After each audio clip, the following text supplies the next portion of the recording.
And then we're gonna inspect it. Any work that you provide for work in kind, we would inspect. It still has to be up to the standards of what we would require a contractor to do. So it would have to meet that, but otherwise, once we give our inspection, we take some documentation of what you did so that we can close out that paperwork back at the district, then that would be all you have to do. Any questions about cost share? I do want to just state, just to reiterate with the real estate piece, so we say that as a federal sponsor, you don't have cost share, and that we're going to come in and repair your levy at 100% federal cost. So there is still some cost to your responsibilities, and that would be, like he said, to engage your attorney and doing any kind of real estate acquisitions that might be required. We can't pay for that, and it's like legally in our regulations, we can't help you do that, which is part of the reason why it's complicated for us to try and preemptively go out and get documentation on our own, because legally that's your requirement if we do a project for you. So it really isn't, it would be against funding laws for us to use our money to go out and do that, because there's a requirement for you guys to do it. So we would like to, we've talked about it, but just legally we can't go out and get that on our own. We have to wait and kind of do a discovery of what we need and then let you know. So that's all I had.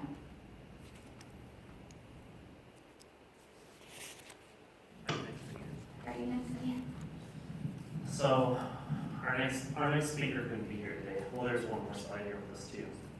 I just wanted to reiterate one of the comments that Erica had made to me when we were prepping these slides was, again, what are the costs for federal systems? And again, so just this quote out of the reg: sponsor must provide without cost to the government lands, easements, rights of ways, relocations, borrowed, dredged, or excavated material, and disposal areas necessary for the work. So again, I think we've covered that plenty today, but just a reminder that that's the one thing that others have to do. So one of the biggest questions that we get once the contract is put together is, well, I got this guy down the street that does all the work for our levy district all the time. We'd really like him to be able to bid on the work.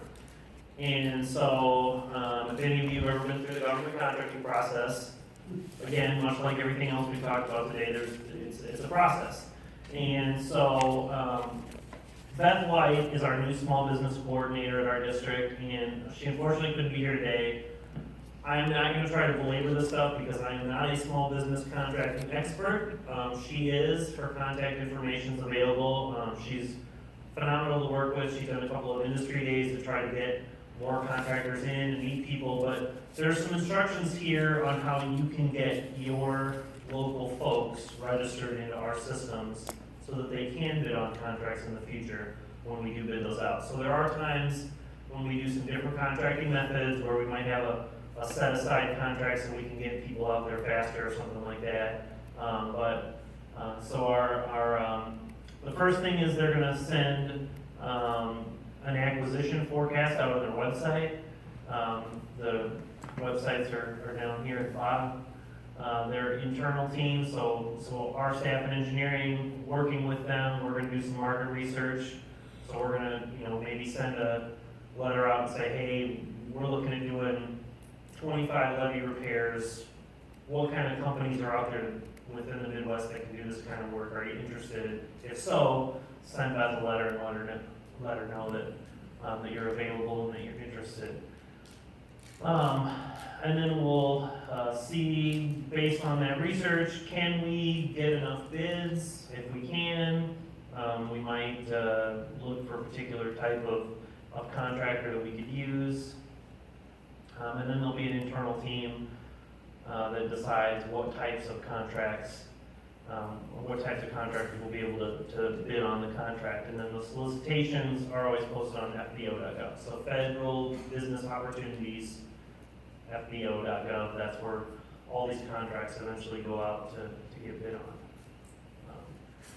So if you have a company that you work with and you want them to get involved in the process, first thing we would recommend is that they go visit our small business website. She's been doing every other month an educational webinar for the industry. She posts opportunities. She's got different tools out there to help people understand how the process works. Then they can determine their primary industry code from the census website and go through all that process. They can register their company at SAM.gov. So this is one of the critical things here. They have to be registered in SAM before the bidding process starts so that they can actually bid on it. And then they can go to FBO and try to find those solicitations that might be of interest to them. So again, if you know somebody locally that you want to work with, might be a contractor that you'd like out there working on your levy, again, it's going to be whatever the process is set in motion. That'll be how they have to go through the process. So it's still no guarantee that the guy you want is going to be the guy that gets picked or anything like that. But have them work with Beth. There's her name, there's her number, there's her email address. Again, she's been real great to work with. So I think she's a nice breath of fresh air and getting some new ideas into that department. And I hope you guys can utilize her for that. So with that, I'm going to pass it off to Mark here to talk about some of the construction stuff. Any questions about the small business stuff? I don't really think I can answer them, but we'll try if I get one. Okay.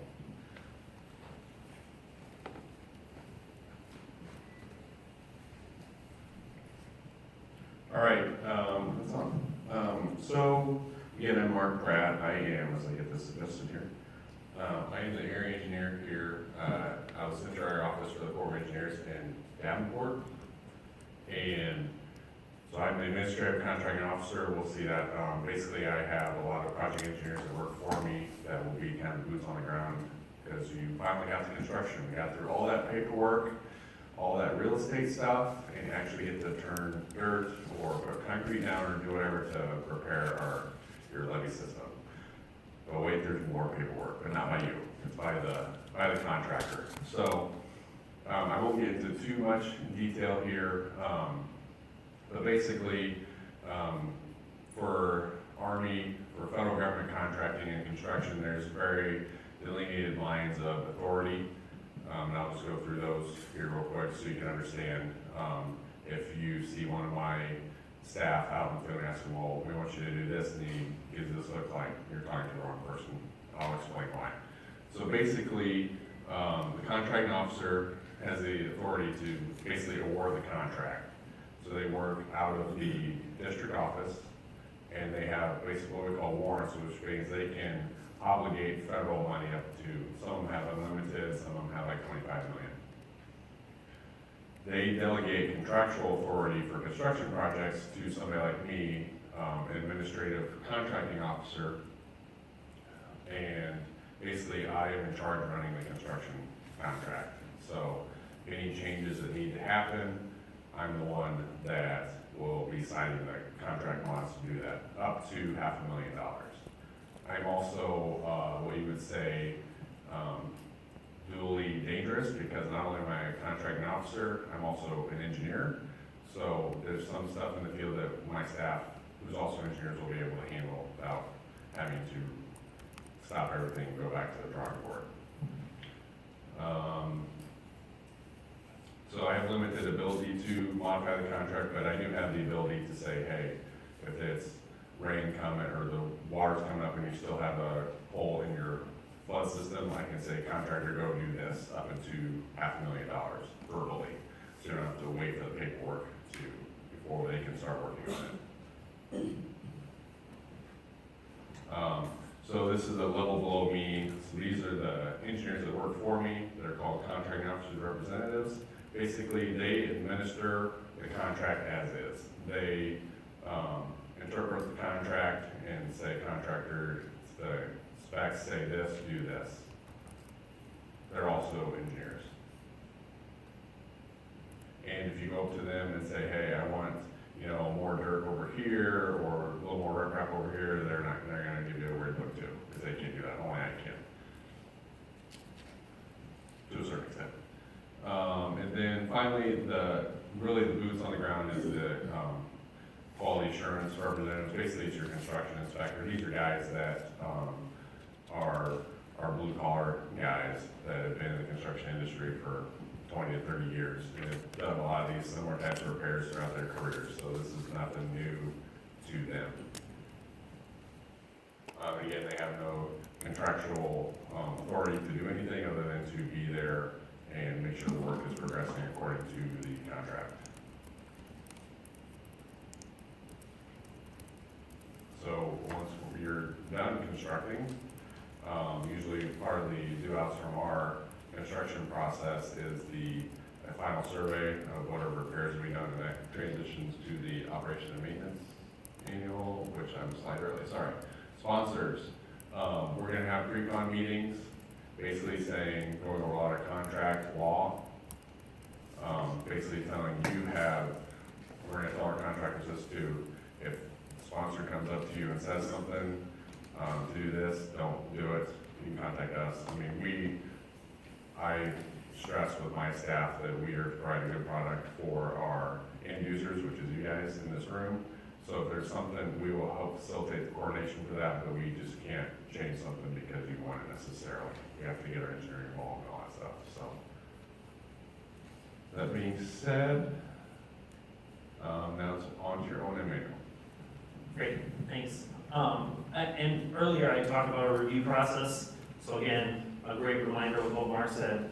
If you get those comments into us during the review process about things that you might have concerns with, our site's not the way we wanted it, we thought the riprap should have been here, there should have been more dirt there, whatever that case might be, we can get that solved in the review process pretty easily, talking directly to each other.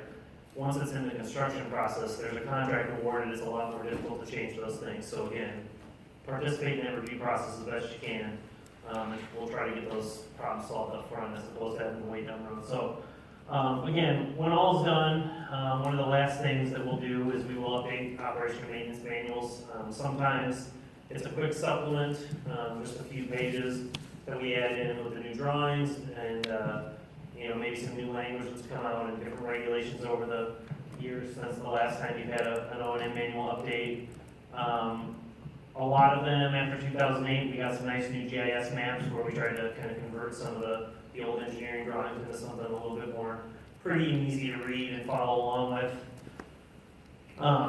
But one way or another, you will get some sort of update at the end of it. And again, this is another document where we want your review, we want your input on it. So it will go through one of those review processes as well internally, but we'd like to hear your thoughts on it as well. So if you have additional questions, again, Jim over there, he's our program manager for all things PL 8499. I'm the technical manager for all things PL 8499 from the engineering side of the house. We are here to try to help smooth out any bumps in the road that you might encounter with your day-to-day interactions with the Corps. So again, work with your project manager, work with your project engineer first. But if you ever run into something that you think needs to be elevated, start with Jim and I. And if we think it needs to go beyond that, we have the colonel's phone number and stuff too, and everybody in between. So we'll be glad to help you out as best we can. So we are going to try to do a second one of these briefings. I'm working on. We're hoping for maybe July 10th somewhere around Macomb, Illinois, or something like that. It's not totally set in stone yet, but one of the things. This is the first time we've ever done this. Part of the reason why Carl came up from division today too to see this, and so. We're really looking for your feedback, so again, if you are here today and you have comments, you thought this was great, or this section was great, or that section was great, this other section was terrible, this whole thing was a waste of your time, please let us know, because we do want this to be useful for you guys, and we do want to try to find ways to accelerate our process to get these repairs done as fast as we can, because, it's important that there's life safety issues here, we want to get levees fixed, as soon as we possibly can, so. Please provide any feedback you want. You can do it here now. You can shoot us an email, call later, whatever, if you don't want to talk in front of the group. If you're watching online, please again feel free to send questions in and comments. That's all the slides I have. Sarah looks like she wants to say some things. Just one thing that was brought up earlier, and this might be more for the agricultural projects, but if your levee system, through your operation during the flood fight, those costs that you incurred, operational costs for the flood fight, such as, pumping operations, possibly fuel costs, those things potentially could be reimbursed through the state.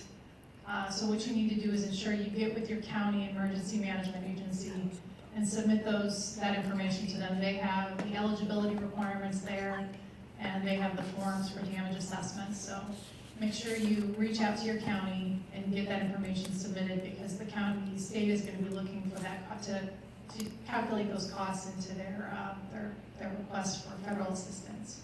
And it could lead to some reimbursement for you. Other than that, thank you very much for attending today.